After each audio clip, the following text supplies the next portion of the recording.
The Big 12 Tournament Preview and Picks Edition for the Big 12 Experience on the Sports Gambling Podcast is brought to you by Cut. Cut is a peer-to-peer social betting platform that's U.S.-based and available in 40 states. Head over to cut.com, that's KUTT.com, and use that promo code SGPN for a 10% deposit bonus today. And we're brought to you by Underdog Fantasy. Play there, pick 'em all season long. 100 times in NBA, NHL, college hoops, and much more. Sign up today using the promo code SGPN to get a 100% deposit match today. And we're brought to you by Champs. Run your March Madness pool and enter Champs free bracket contest for a chance to win $1,000. Go over to sportsgamblingpodcast.com/champs to enter today. And we're also brought to you by Hall of Fame Bets, a sports betting research platform for parlays, props, and game lines. Download that Hall of Fame Bets app or visit HOFBets.com. Use that promo code SGPN to get 50% off your first month and start making smarter bets today.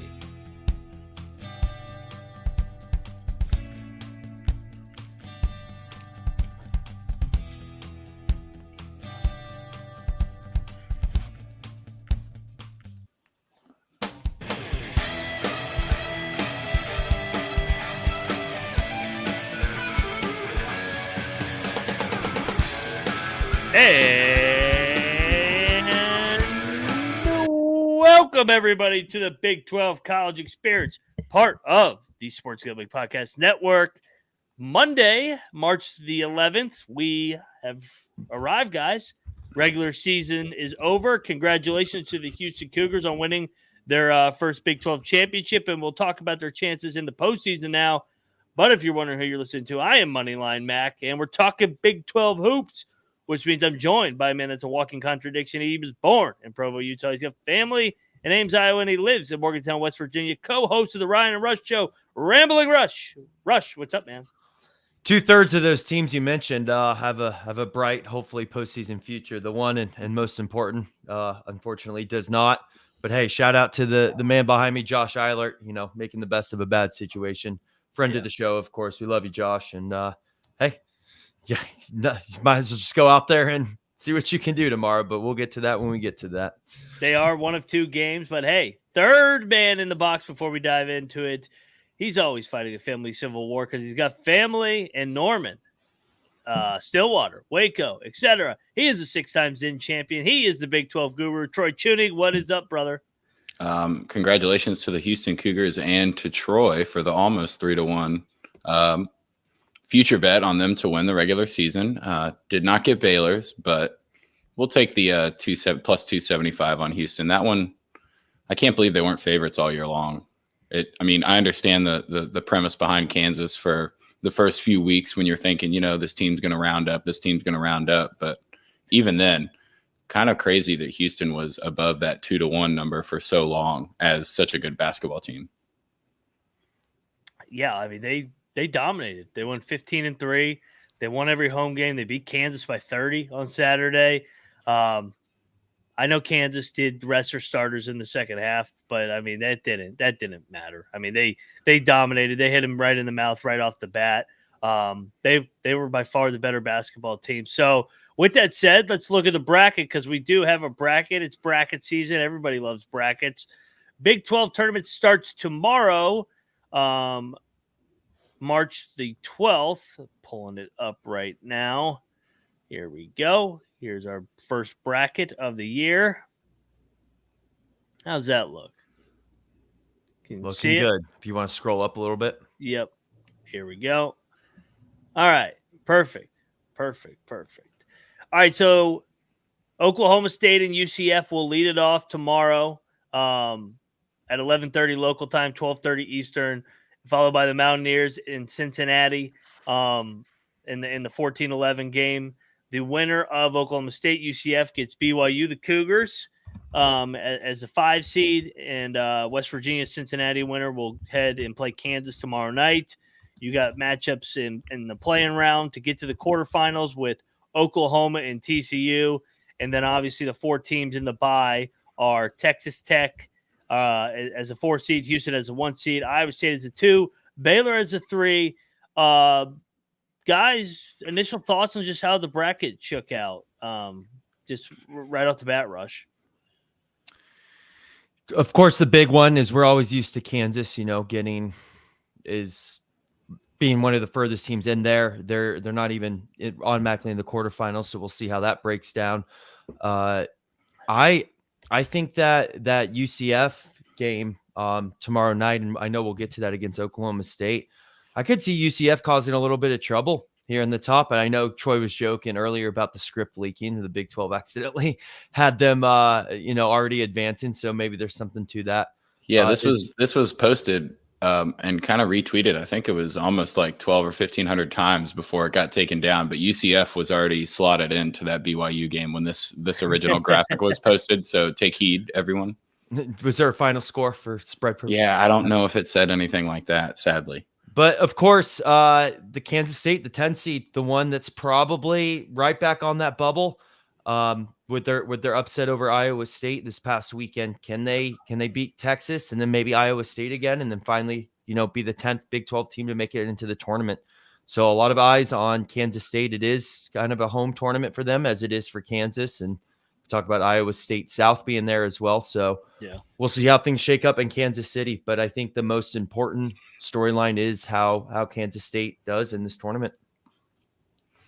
I kind of like the draw that BYU got. If you get UCF and then Texas Tech, you got at least a chance of maybe moving up a seed line before you have to play Houston. And I don't want to, get too far ahead and talk about that, but this could be a complacent time for Houston. I know, like we were saying on the last episode, that's not really how Kelvin Sampson teams play, but they're still teenage kids and 20-year-old kids that pretty much know that they're going to have a 1 seed. If it's not the number 1 overall seed, they're still getting a 1 no matter what. Could be a little bit of complacency there. And, BYU gets to play UCF. And then if they win that game, Texas Tech, and you don't have to play in the bounce house or at Lubbock, kind of shaping up pretty well for them, I think. They'll get a shot at Houston, and who knows? I mean, obviously Texas Tech is still a talented team, could prevent that from ever happening, but the opportunity is there. I think, you've got a pretty good shot here for Kansas too. They get to play that extra game that they're not used to playing, but for them right now, that might be preferred instead of just sitting out. I think they would rather be in that spot where they're at instead of like in the Baylor position where they might get a warm-up game against, Dub V or Cincinnati before they have to play Baylor, instead of vice versa, like letting Baylor or letting Iowa State have that warm-up game. So I don't know. Maybe it shapes out well for Kansas, but you see BYU at 15-1. I just look at that real big number and I'm like, oh my God. Yeah, it is weird seeing Kansas that this far down. I mean, it kind of speaks to how down this Kansas team is. The team I'm looking at is TCU, because they dropped senior day against UCF. That was a bad loss. And very bad loss. In my opinion, that kind of has put them on the bubble. And I don't think that they can afford to lose this Oklahoma game. I think they have to win this Oklahoma game to really feel confident about their chances. If they drop Oklahoma, if they drop this streak that they've had down the stretch, I think it's going to be what would it be? 4 out of 5 with their only win being in Morgantown. I think it's going to be a really, really sweaty Selection Sunday for TCU if they drop this Oklahoma game. Now, if they get the Oklahoma game, I think they're in. That would solidify 9 teams, like you said. Rush mentions it. K-State's outside looking in, but you have 2 quad 1 opportunities right off the bat. If you beat Texas, you get Iowa State again. Does that get them over the hump, or do they got to win another one and get to the championship? So, but yeah, that's just some of the things I'm looking at. Let's go over to the awards really quick. These are hilarious. They really are. Just to summarize, at least. Who got what? Jamal Shed wins Player of the Year. Nobody is disputing that. Jamal Shed wins Defensive Player of the Year. Nobody's disputing that. Hunter Dickinson somehow got an award. He wins Newcomer. Oh, they were making sure of that. They got all the mail-in ballots came in for that one, right? Yeah, in time. no doubt. Correct me if I'm wrong, but Jamal Shed was a newcomer to the league this year, correct? I thought the same thing. Why can't he be Newcomer of the Year? I mean, he was player of the year and defensive player of the year, and he's a newcomer. So I would say that he's probably the newcomer of the year as well. This is definitely a mail-in ballot situation for Hunter Dickinson. This is white privilege. There's no other way. This is white privilege for Hunter Dickinson. I'd make the argument for like a Dallin Hall being newcomer of the year who beat BYU, beat them in Kansas. So yeah, it's I think it's a joke that he's newcomer of the year. I know he's got good stats, but I don't even think he should be first team. All he did was just pad his stats. If his impact on winning was not there, honestly, McCullar being on there is a little surprising too. He missed like 4 games.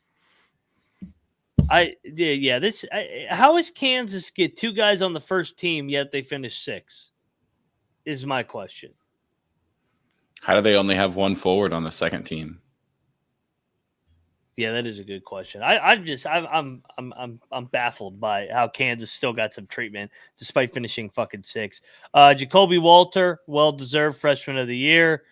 Jackson Robinson, he also well-deserved 6th man of the year. Most improved, Dylan DeSue. I don't know if I would say he's most improved. I thought he's pretty damn good last year. I don't know who I would have given it to, though. I would have went Lipsy at Iowa. Yeah, I would give it to Taman. I would have given it to I Lipsy. agree with that. Yeah, I thought Lipsy's jump was unbelievable. He can score. Yeah, he can make a shot this year. And coach of the year, Kelvin Sampson. Even Emmanuel Miller, because TCU's kind of dead in the water without Emmanuel Miller. Yeah, absolutely. And then coach of the year, Kelvin Sampson. You could have made the case for Otzelberger, but I think it's got to be Kelvin with the way that they dominated the Big 12. And Daniel makes a good point in the chat. Yeah, A-Smith is a newcomer too. Like, I was how thinking does that too. Fucking win this shit? They get the fuck out of here. Or even Ray J. Yeah, I don't know. First team: Shed, Lipsy, Dickinson, McCullar, DeSue. Like I said, Kansas has somehow the most. Very perplexing. Second team: RJ Dennis, LJ Cryer, Gilbert, Miller. McCullar was hurt half the year. I know. It's incredible. Like I agree with you guys. Like, why is it Cryer should be first team? Cryer was unbelievable on the best team. It should be Shed and Cryer both should be first team Big 12. They won the league going away. They dominated. For Kansas to have 2, yeah. Third team, honestly, Bridges, you can make a argument. Jalen Bridges should maybe be second team. I thought he was really good this year. Jacoby Walter, Juwan Roberts, Pop Isaacs, and Darian Williams. And that's here we go. Yep. Defensive team, Misi, Newman, Shed, Lipsy, Harris. I think that's pretty accurate. Second team, the newcomer team, Dennis, Gilbert, Dickinson, A-Smith, and Williams. So out of those 5, A-Smiths, you could make a case. You could make a case that RJ Dennis should have been newcomer of the year over Dickinson. Yeah, I was thinking that would be at least someone that was kind of mentioned. Yeah. It just shows. I also would have thought about the most improved player being Misi on Baylor, because he was not thought of as any kind of a real piece for the team coming into the year, and he ended up being maybe the most important player on that team for them. 100%. And honestly, I could make the case for Jalen Bridges. I was going to say the same thing. The only thing with Misi is he's a freshman, so that's why he's down there in the all-freshman team. Misi, Walter, Tugler at Houston. I never can pronounce my man's name. The 6'8" white guy for Iowa State, Momcilovic. He makes everything when he's open, and then Furphy, well deserved. That actually is well deserved for Furphy. He carried Kansas for a couple games. So our main pick at this thing is we all think it's a joke that KU got preferential treatment, unfortunately, once again. But it also shows you how it's just such a media-driven award from preseason expectations. So it is what it is. Kansas somehow gets 2 first-team guys despite finishing 6. All right, let's dive into the bracket again and talk about the futures market. But before we do so, we got to talk about, well, Merch Madness, because 15% off everything in the merch store. Promo code Madness. Mentioned at some point. You want to get down on some merch. So get on over there. We got Eat Shit Pit shirts. I got one of those. We got over under beers. We got first half unders. We got a little bit of everything over here at TCE. So get on over there to SGPN merch and get your gear and swag it out for March Madness today. And we're also brought to you by Cut. Cut is a peer-to-peer social betting platform that's U.S.-based and available in 40 states. Peer-to-peer social betting, head-to-head, bet directly against your friends or users on sports, politics, pop culture, everything. Tonight, a thing I like on Cut. Let's go. I like Gonzaga and St. Mary's lay the points in the WCC. That's a rigged league, so I think that they'll rig it so that they're both in the championship game for the 7,000th fucking time in a row. So get on over there, lay the points with the Zag, lay the points with the Gales in statement spots with those double buys. Download the Cut today in the App Store or head over to cut.com, and that's KUTT.com. Promo code SGPN for a 10% bonus today. And we're brought to you by Underdog Fantasy. Play alongside your favorite players all season long over on Underdog. Troy, you've been cooking it up all year with winners left and right. What you got cooked up here, man? We've got a good one for the 12:30 spot for the Oklahoma State UCF game tomorrow. We've been talking about UCF's defense being pretty scrappy. Javon Small averages just over 3 turnovers a game throughout the year, and he's set at 3.5. So we're going to go higher than that. I think UCF can force him to commit one more turnover. And then Jalen Sellers on UCF, averaging just over 16 a game, set at 14.5. We're going to go higher on that one too. I think we're looking for a scrappy game in that one. So those two kind of limited. There's not a bunch of the underdog stuff out yet for tomorrow's game, but at least we have that one for the early slot. We do, and I can't wait. We got day games, day action, baby. So get over there to Underdog Fantasy, promo code TCESGPN. All righty, we are back on the Big 12 college experience, talking Big 12 hoops. Let's get over to the bracket once again. Where did it go? Go back to the bracket. Technology, baby. There we go. See my screen? All right. So bracket preview and picks edition. And also go to the futures market right here. So right now, seeing Houston sitting at minus 105 to win the league or win the tournament. Also seeing the Cyclones, Iowa State, the 4 or 2 seed, plus 490. Baylor, the 3 seed, 6-1. Texas Tech 18-1. BYU, the Cougs are out. A little drop there, so it's telling you that BYU is going to be favored against Texas Tech in the second round. They're only 10-1. Rock Chalk at the 6th seed, 10-1. Texas 24-1. TCU in the 8-hole, 36-1. Oklahoma 65-1. K-State 100-1. Cincinnati 100-1. UCF 160-1. And all three of our teams down here, baby. The Oklahoma State Cowboys and the West Virginia Mountaineers sitting at 250-1. So, super Troy, value. I will hand it to you with the way that the bracket shakes.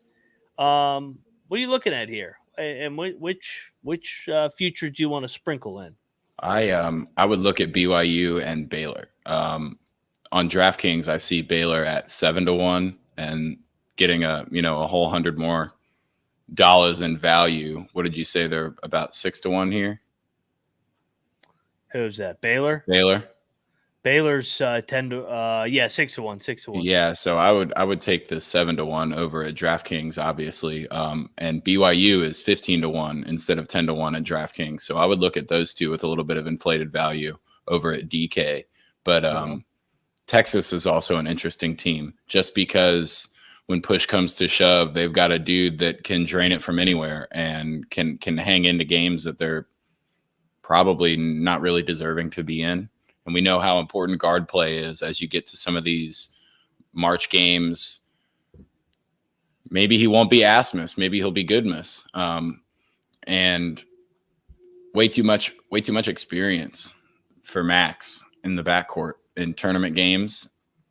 I think Texas might be a sneaky one as well. They won it last year. Rush, what are you thinking here?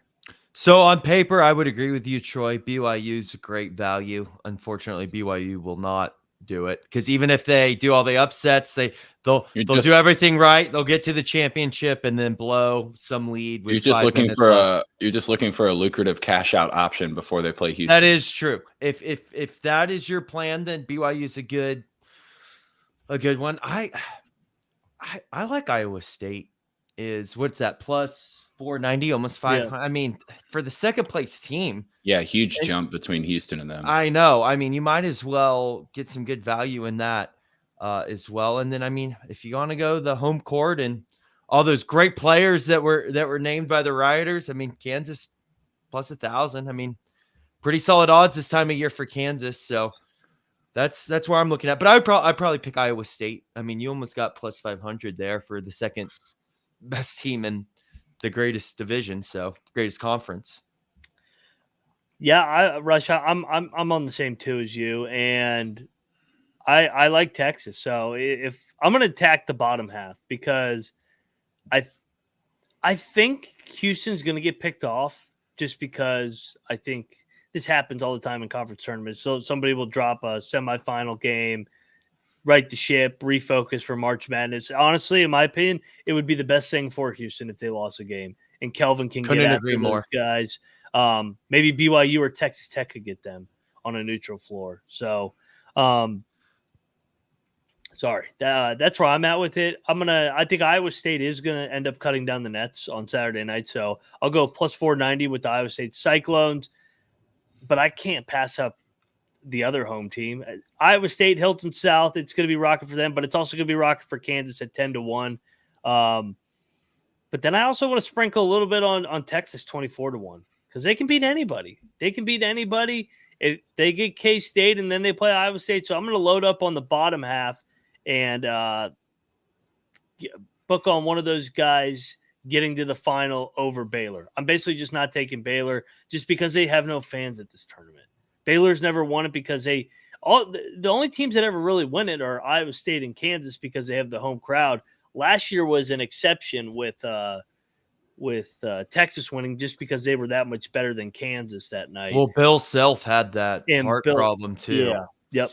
Yep. And yeah, exactly. So, and the Big 12 tournament is not something that Scott Drew really emphasizes too much as well. He's not good in it. They've lost in the quarters the last 2 years, right? Yeah.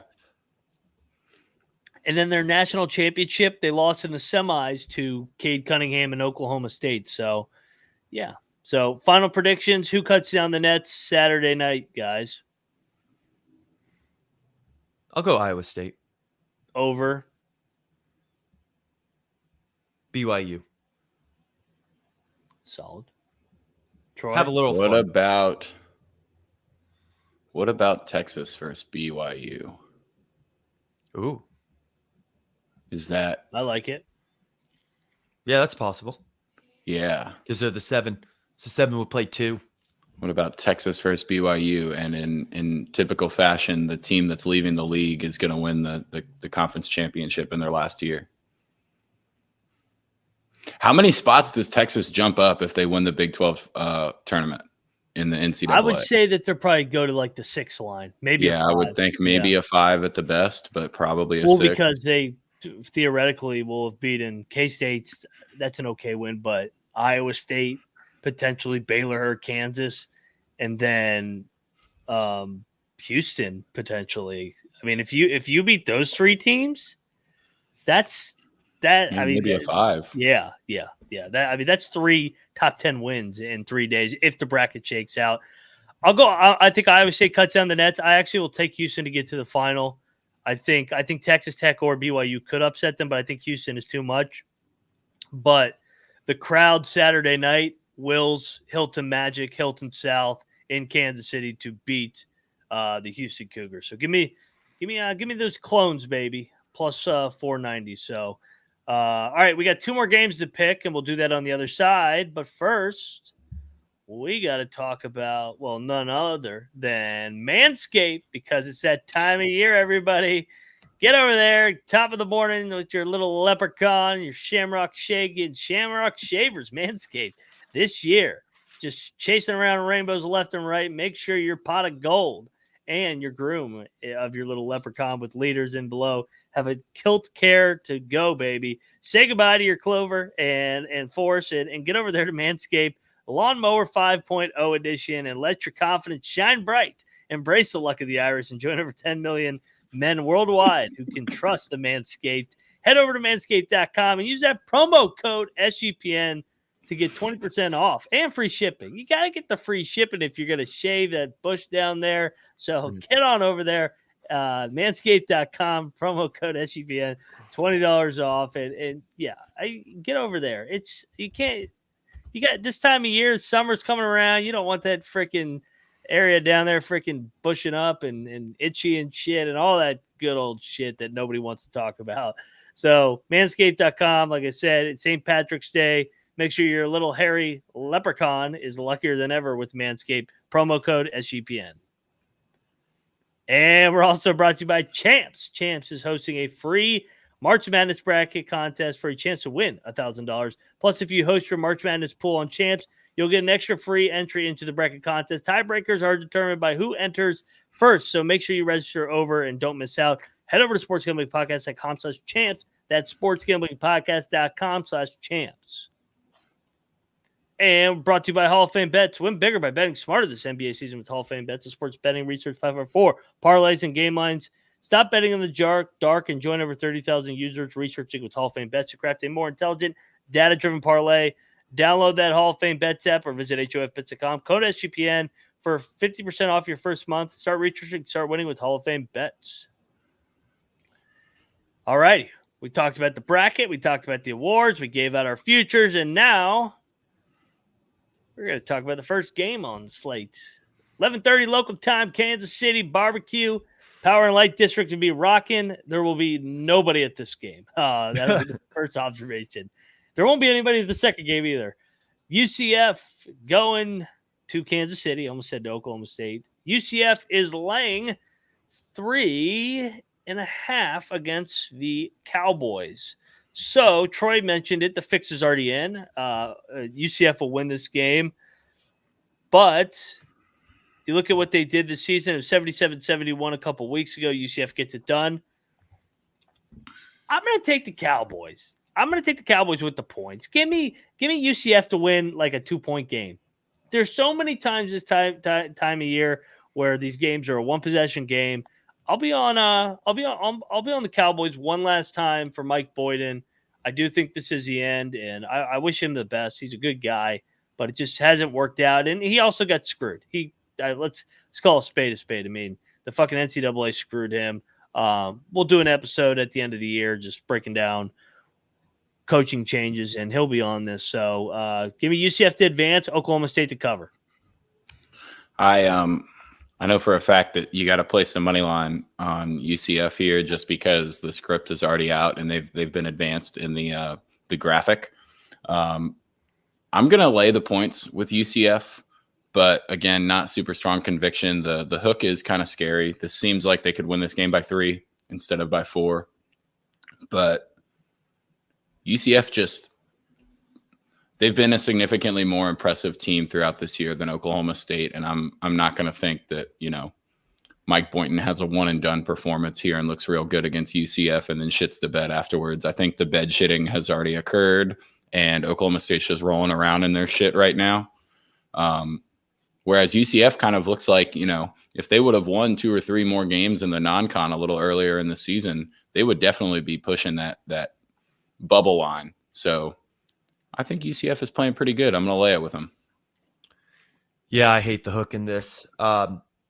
Ryan brought this up a couple episodes ago where you get to this time of the season and the fouling at the end gets greater because, they want to extend the season. Yeah. You don't want to give up that early. I could see this kind of happening, being a 2-point game. Oklahoma State misses, a shot, and then they start fouling UCF to cover the spread there. So I'm gonna lay the points with you, Troy. I'm gonna take UCF minus 3.5 and kind of go off that foul logic there. Kennedy is on Oklahoma State. Oklahoma State. So me and Kennedy, Oklahoma State, Troy, and Rush on the Shiny Knights.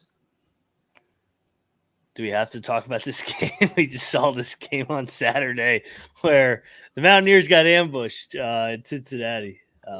Terrible, terrible day, terrible game, terrible everything. Final score on Saturday was 92-56. It was dressed up a little bit at the end, but still, it was a 20-point game.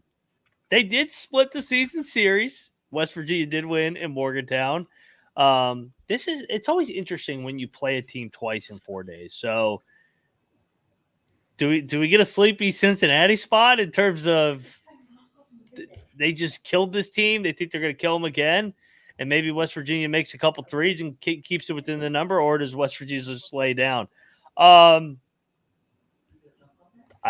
don't think we're going to win, but I'll take the points. I don't think Cincinnati will beat them back-to-back by double digits, but it wouldn't shock me. Give me the points with the Mountaineers. Not going to be on my lock card, I can tell you that. I'm going to lay it with Cincinnati just because we just saw the game, and this one feels like the if this was 10 or 10.5, I would take the points with West Virginia, but I think this is the one where the hook helps you out. Cincinnati should be able to win this game by at least 10. Maybe West Virginia shoots a little bit better from the 3-point line, but are we thinking 40 points better or 32 points better than what they were? It's possible, but I think West Virginia is, just like Oklahoma State, where the wind's been out of the sails for the last few weeks. Yeah. They covered a few times on the road to maybe, you were thinking maybe they'll cover a couple of these games as we get to the end of the year, and then just kind of laid the egg. I don't think West Virginia has all that mojo, and I think Cincinnati might have a little bit of a run in them. I don't know. Maybe they're going to be one of the desperate teams. That's for sure. They're still attempting to play for, something. I don't think West Virginia has anything at all that they're really aimed on playing for. It looks like they've got a few dudes checked out, specifically the ones that are the most important to the team's success. So lay it with Cincy. Yeah, I'm going to lay it with Cincy here too. I know we talk about the back-to-back, but I remember when Huggins was going for his 900th win a couple years ago. We lost to Oklahoma State in Morgantown, and then we lost to – this was the Cade Cunningham, Oklahoma State. Then we lost again to open up the Big 12 tournament. So we've seen this before. I think these guys are just done. Maybe we see them, go at it a little bit in the first half, but I don't think they want to be here anymore. I think they're want to put behind them what was just an awful season from before the very beginning. Terrible. And Cincinnati. And I think I agree with you, Troy. I think Cincinnati wants to make a statement. And there's a couple of these teams that are these double-digit seeds or we see in these tournaments that end up, getting a couple wins under their belt and making a statement. And I could see Cincinnati making, one of these bids as well. So we will see. Kennedy is on. Which way are we doing this? Because it's not home and away. I'm just doing it in the order of the seeds. The lower seed is, Cincinnati's the home team because they'll be wearing their home uniforms.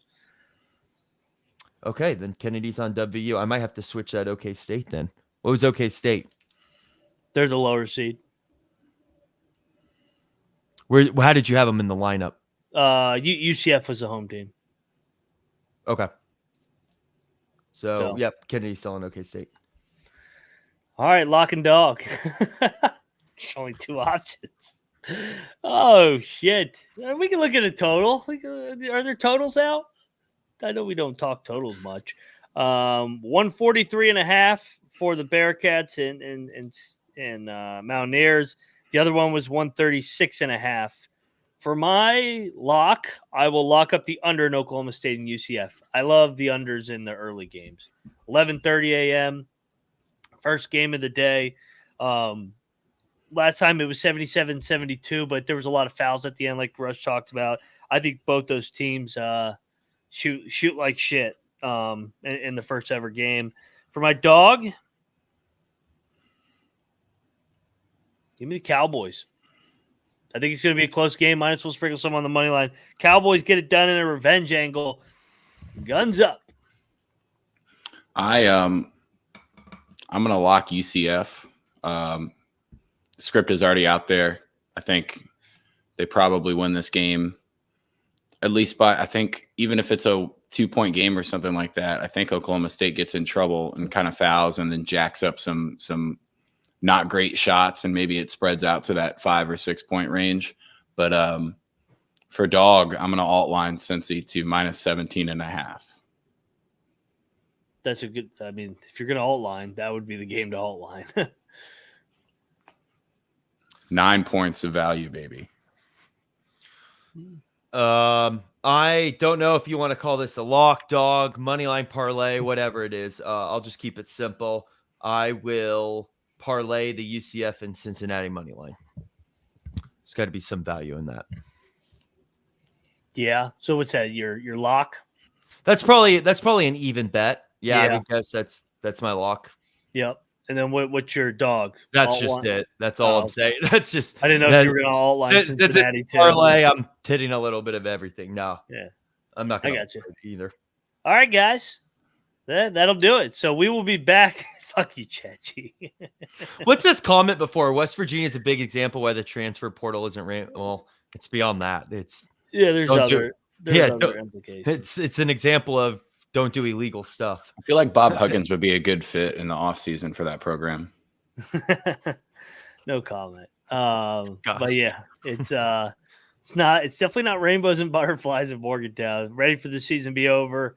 Next time I probably talk to you guys, it will be over. But hey, crazier things have happened in March. Watch out for the Mountaineers. Watch out, March Mountaineers. I'm gonna laugh my ass off if I had him had a chance to take him as a dog, as like a 10-point dog, and they do win outright somehow in like a bullshit March Madness game. Crazier things have happened, but I don't see it happening. But yeah, we'll be back tomorrow night to preview the 4 games that once we get finals in these first 2 games, and we'll be here every single night this week, breaking down the bracket, recapping the action, and looking ahead to the next day. But hey, that's all we got. I'm at Moneyline_Mac. Troy's at Troy Chewning. Rush is at Rambling Rush. We are the Big 12 College Experience, and we are out of here.